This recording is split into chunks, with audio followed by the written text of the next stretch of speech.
La lecture devient, semble-t-il, plus ordinaire, plus utilitaire, ça va de pair avec l'augmentation des faibles lecteurs, la diminution des forts lecteurs. Et il apparaît enfin, ça c'est pas nouveau, que ceux qui lisent sont aussi ceux qui sortent, sont aussi ceux qui surfent sur Internet. Voilà, donc en résumé, les modes d'accès au contenu se sont multipliés, entraînant des modes de consommation plus diversifiés, entraînant une mutation du rapport aux œuvres et favorisant l'épanouissement de ce qu'on pourrait appeler un certain éclectisme culturel. La bibliothèque en devenir est donc à la fois un espace virtuel et un lieu physique. Et ses missions, pourtant, restent les mêmes. Rassembler, organiser, diffuser le savoir, le patrimoine, la culture, ce ne sont pas les missions qui changent, non, ce sont les outils et la manière de s'en servir. Et dans ce contexte de l'évolution des supports, des outils, des pratiques culturelles, la diversité des collections, l'élargissement des services sont les atouts des bibliothèques, mais à une seule condition, qu'ils soient accompagnés d'un travail de médiation. Dans le bâtiment, la médiathèque, il y a une salle d'exposition de 150 mètres carrés. Et donc on voulait pouvoir l'animer et en faire quelque chose. Il nous a fallu quand même plusieurs années pour arriver à trouver un équilibre et pouvoir déterminer réellement quel allait être notre programme, puisqu'on pouvait, dans un premier temps, s'intéresser aussi bien aux arts plastiques, à la sculpture, à l'architecture, au design, aux arts graphiques, au mobilier, au décor, aux performances, absolument à tout. Rien n'était interdit. On a essayé un certain nombre de choses dans ces différents domaines, avec plus ou moins de bonheur. C'est vrai qu'il y a des choses qui ont été très réussies, d'autres un petit peu moins.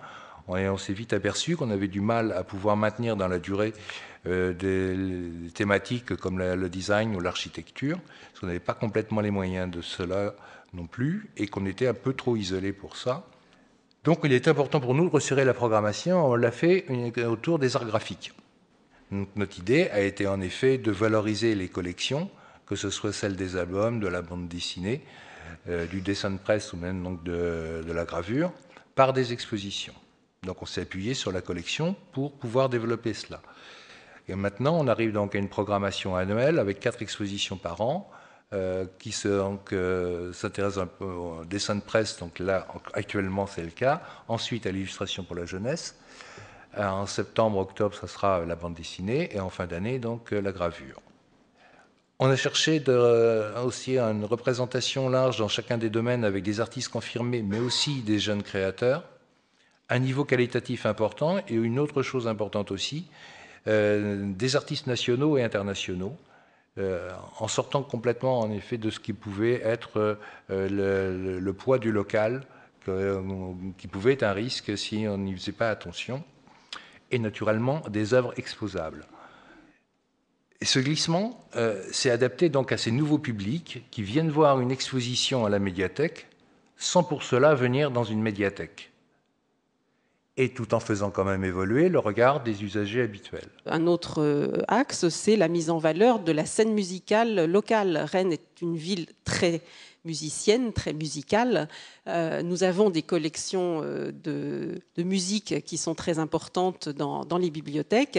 Nous devons donc développer, nous pensons aussi devoir développer toute une action culturelle autour de cela. Nous en arrivons donc à avoir, comme tous les équipements culturels, une saison culturelle. C'est un terme qui n'est encore pas très employé dans les bibliothèques et pourtant, il me semble tout à fait nécessaire de travailler de cette manière-là. Cela nous permet d'informer les élus, tout simplement, de notre projet sur l'année à venir, d'avoir, ça n'est pas négligeable, des arguments pour la préparation budgétaire, et puis cela permet évidemment de travailler en partenariat. Nous essayons de créer ce qu'on pourrait appeler une grille de programme, pour avoir des rendez-vous qui puissent être repérés Alors je vais juste donner quelques exemples. Au sein de la Bibliothèque des Champs Libres, ce sont les mercredis de la bibliothèque, les rencontres de la bibliothèque tous les mercredis à 18h30.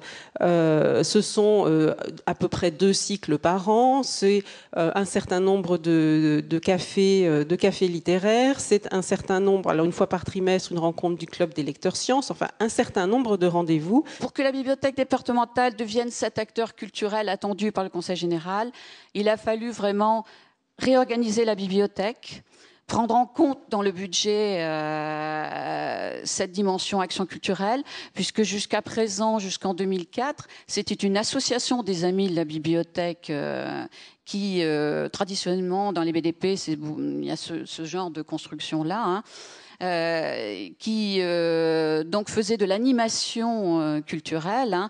Et donc là, pour passer à une autre échelle, on a décidé de dissoudre cette association des amis de la bibliothèque et de vraiment inscrire l'action culturelle très fortement dans le budget de la bibliothèque départementale. Il a fallu former les personnels et pour cela créer 3 postes, un animateur territorial, pour un assistant de conservation qui donc un binôme avec de la méthodologie de projet et puis une connaissance des fonds et du monde éditorial et surtout en direction de la jeunesse, et puis un adjoint culturel, sachant que l'action culturelle est pour moi transversale dans l'organisation de la bibliothèque départementale et que chaque agent de la bibliothèque départementale doit participer à un moment ou à un autre aux actions culturelles du département. Donc, ouvrir des relations avec les acteurs culturels du département, c'est un autre moyen pour que vraiment cette bibliothèque devienne un acteur culturel. Et donc, nous avons comme partenaire la Maison du Théâtre à Brest, Tréteau Théâtre, Daoulagat-Breizh, et puis Musique et Danse en Finistère, et essentiellement aussi les Chemins du Patrimoine, un autre PCC réunissant tous les domaines départementaux du Conseil général. Une des questions qui se pose aussi, c'est quel est le public d'une bibliothèque universitaire ou quel est le public destinataire d'une action culturelle? Il y a des étudiants, il y a des personnels, puisqu'une université, c'est une entreprise, entre guillemets, et il y a aussi des publics extérieurs.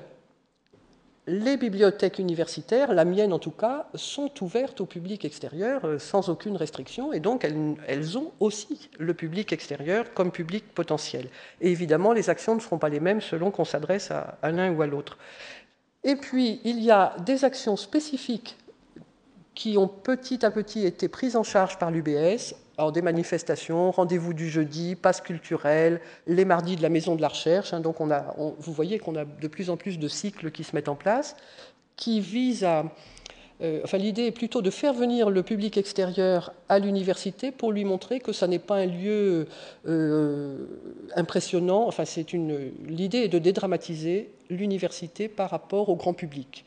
Et c'est vrai que ça n'était pas gagné dans des villes comme Lorient et Vannes qui n'ont pas de tradition universitaire. Et ça, c'est un point que j'ai peu évoqué, mais qui est très important. Il n'y avait pas de tradition universitaire. Et donc, l'université impressionne beaucoup, même si elle est toute petite. La spécificité des cafés-librairies, c'est ça, c'est de... comment vous dire? C'est de redonner du goût aux choses. Alors, on a des livres qu'on trouve nulle part ailleurs. Des livres qui passé 15 jours, n'ont pas trouvé leur clientèle, sont déjà enterrés. Ça, c'est le principe de la littérature aujourd'hui.